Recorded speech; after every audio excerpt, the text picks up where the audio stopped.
धनपुर नाम के एक छोटे से गांव में गोपाल नाम का एक आदमी अपनी बेटी मीना के साथ रहता था। गोपाल का शरीर बीमारी के कारण बहुत ही कमजोर हो गया था, पर उसे अपने घर की चिंता में काम करना पड़ता था। एक दिन जब गोपाल अपने घर के पास ही एक पेड़ से लकड़ियां काटने गया हुआ था, तब उसकी बेटी मीना वहां आ पहुंची। पिताजी, मैंने आपको काम करने से मना किया था, फिर भी आप लकड़ियां काटने आ गए। अरे मेरी प्यारी बेटी, अगर मैं लकड़ियां नहीं काटूंगा तो हमारा घर कैसे चलेगा?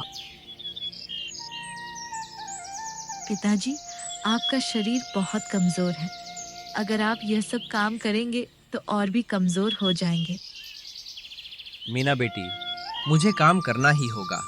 अगर मैंने काम करना बंद कर दिया तो जो कर्ज मैंने लिया है वो कैसे चुकाऊंगा? और मैं जिंदा रहते रहते तुम्हारी शादी होते देखना चाहता हूँ। पिताजी, आप चिंता मत कीजिए, मैं भी काम करूंगी। अगर भगवान की कृपा हुई तो हमारा कर्ज जल्दी खत्म हो जाएगा। मीना घर आकर चारपाई पर बैठ गई और अपने पिताजी के बारे में सोचने लगी। पिताजी कमजोर होते जा रहे हैं, क्यों ना एक काम किया जाए। हमारे घर पर तो पहले से ही सब्जियों की थोड़ी बहुत खेती है। अगर मैं उस खेती पर थोड़ी मेहनत लगाऊं तो सब्जियां बेचकर भी हमारा घर चल सकता है, और भगवान करे तो हमारा कर्ज भी खत्म हो सकता है। जब पिताजी घर आएंगे तो उनसे बात कर लूंगी। थोड़ी ही देर बाद गोपाल घर आ गए। मीना बेटी, तुम कहाँ हो? मैं आ गया हूँ।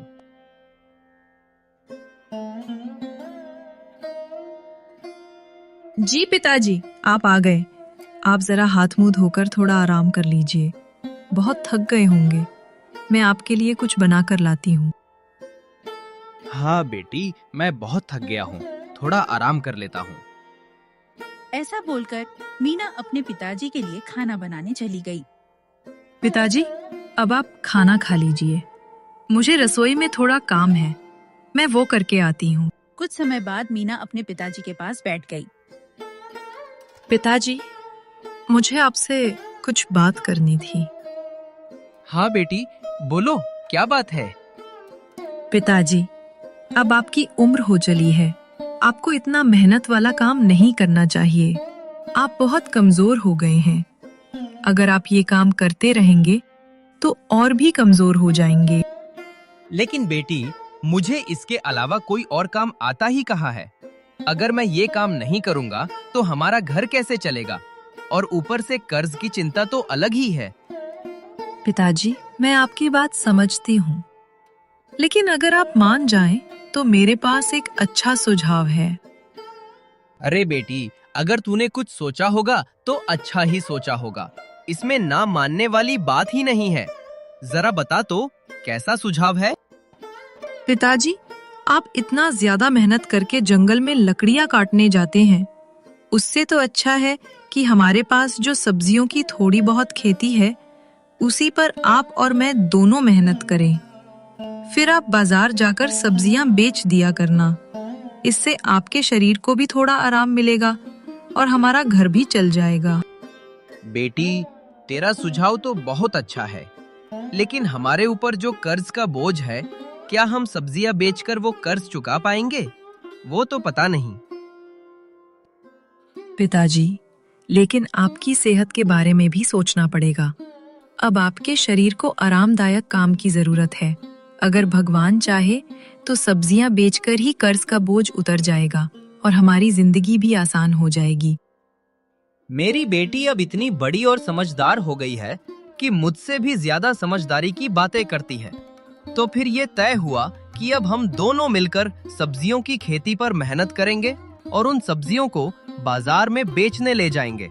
इससे मेरे शरीर को भी बहुत आराम मिलेगा। हाँ पिताजी, हम कल से ही काम पर लग जाएंगे।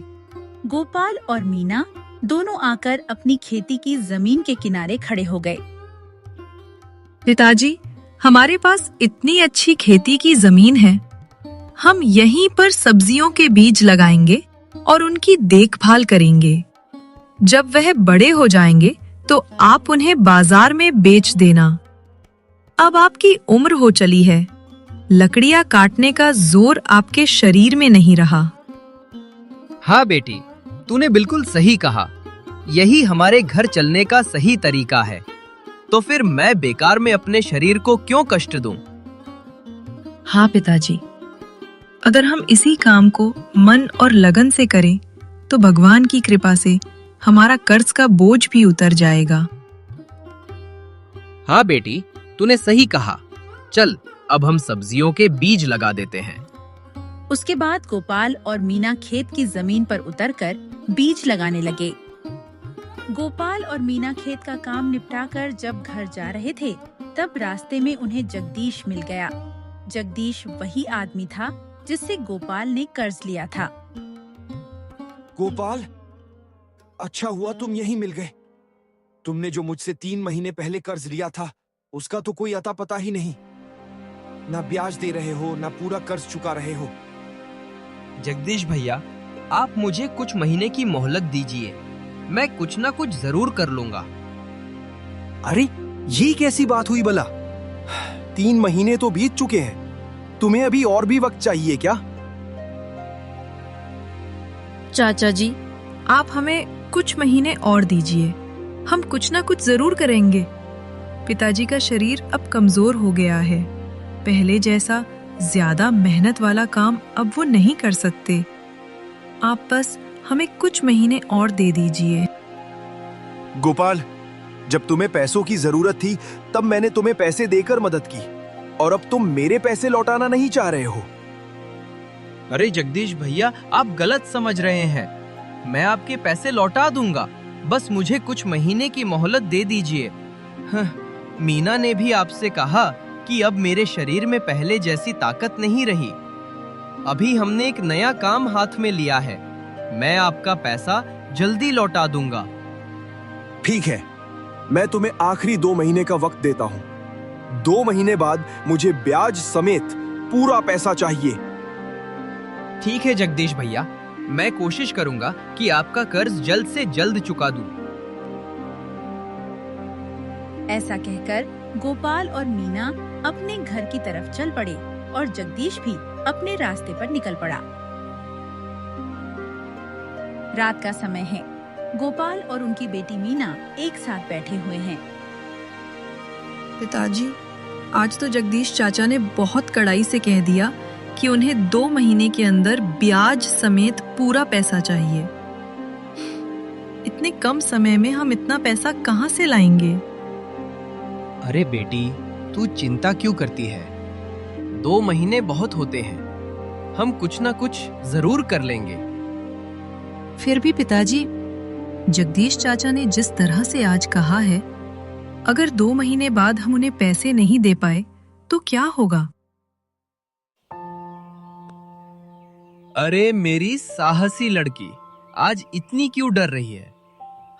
बेटी, तूने ही तो कहा था कि अगर हम मन और लगन से सब्जियों के काम पर लग जाए तो हमारा कर्ज का बोझ भी उतर जाएगा और हमारा घर भी चल जाएगा। वो तो है ही पिताजी, लेकिन जगदीश चाचा ने जैसे आज कहा, मुझे थोड़ा डर भी लगा और बुरा भी लगा। बेटी, तू चिंता मत कर, भगवान सब ठीक कर देगा। आज हम जो बीज लगाकर आए हैं, अब हमें उन बीजों को रोज पानी देना पड़ेगा। फिर कुछ दिनों बाद मैं सब्जियां बाजार में बेचने ले जा पाऊंगा। हाँ पिताजी, आप सही कह रहे हैं। भगवान हमारे साथ कभी बुरा नहीं होने देगा। अब हमें सिर्फ अपने काम पर ध्यान देना पड़ेगा। समय पर भगवान सब ठीक कर देगा। हाँ बेटी, यही तो सही बात है। अभी हम खाना खाकर सो जाते हैं। सुबह हमें सब्जियों में पानी देने भी जाना है।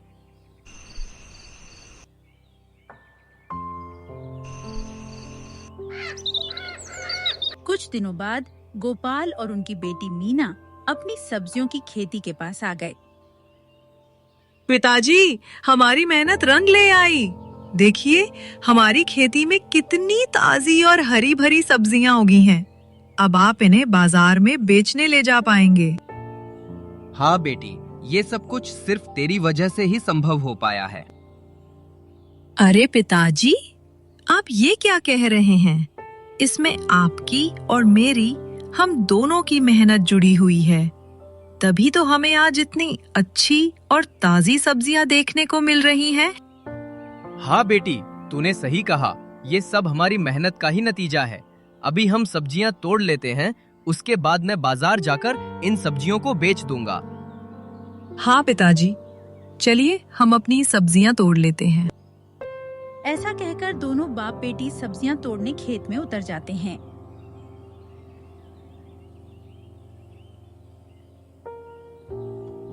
कुछ समय बाद गोपाल की जमीन के पास से विक्रम गुजर रहा था। विक्रम ने गोपाल को देखकर अपने कदम रोक लिए।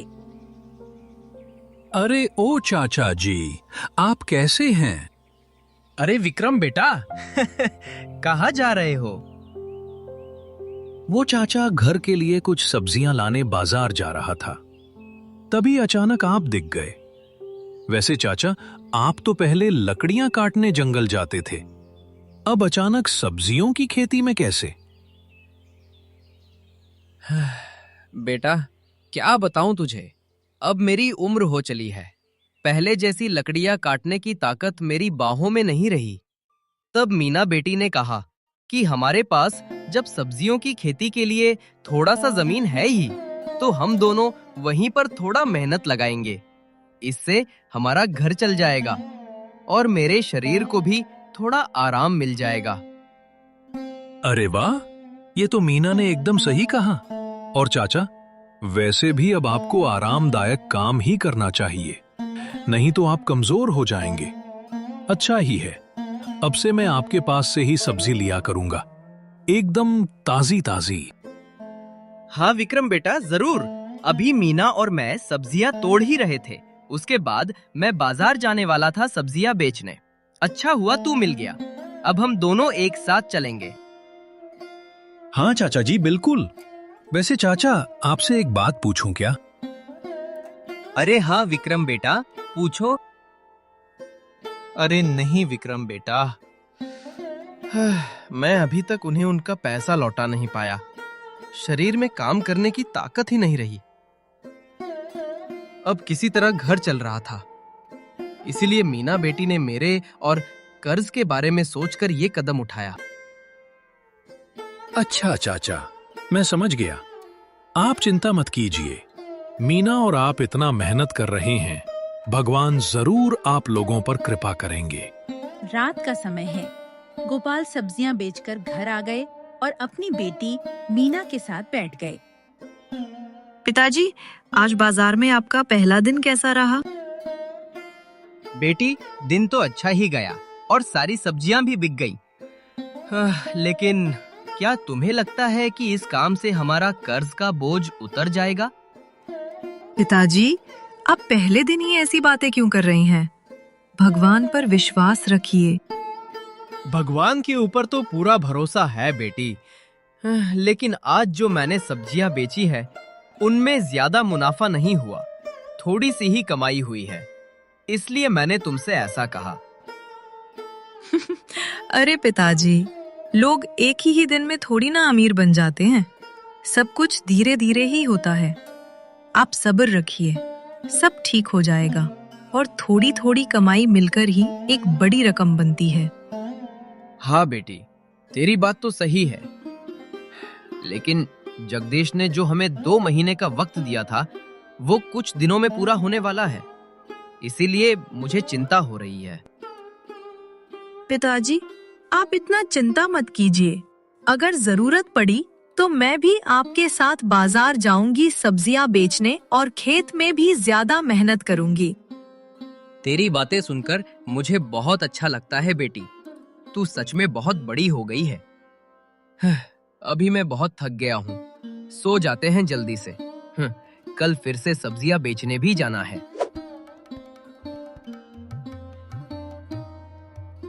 एक हफ्ते बाद गोपाल और मीना खेत की ओर निकल पड़े।